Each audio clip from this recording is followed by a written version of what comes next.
untuk yang kelima, aku pilih di sini. Kok nggak fokus?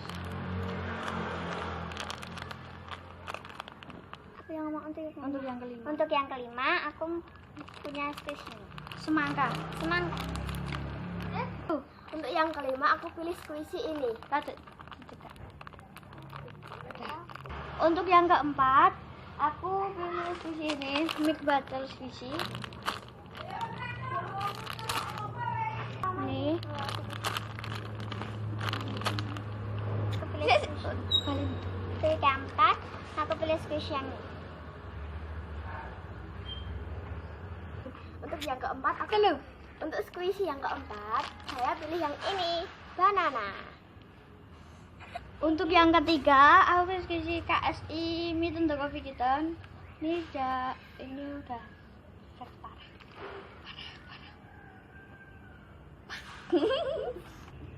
Untuk yang ketiga, aku pilih squishy yang ini. Aduh. Untuk squishy yang ketiga, saya pilih yang ini. Dekat ke, dan fokus. Owel. Untuk yang kedua, aku pilih squishy ini, Baby Dino. Ya.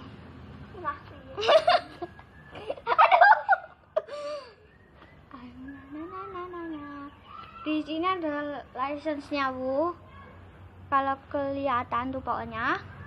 Untuk yang kedua, aku pilih fake ice bloom coklat banana. Belum di squeeze. Ini squishy-nya. Oh my god. Telur. Untuk squishy yang kedua, saya pilih ini. I love to. I love toots. Nih, cantik kan? Was. Dan untuk yang top one, ini paling suka banget. Aku beli squishy ini, si Tami atau Mama nggak tahu. Kitty Creative. Di sini ada gold stikernya Kitty Creative, and ya, soft banget. Untuk yang pertama, aku pilih ini. Bun squishy. Deket ya. Ini squishy-nya ya. Oke. Next. Ini berapa? Untuk yang pertama, saya populer dengan ini, strawberry. Dia soft banget. Ini yang fake ya, bukan yang Punimari. Yang Punimari yang Galaxy Wishlist. Slow. And ya. Bye.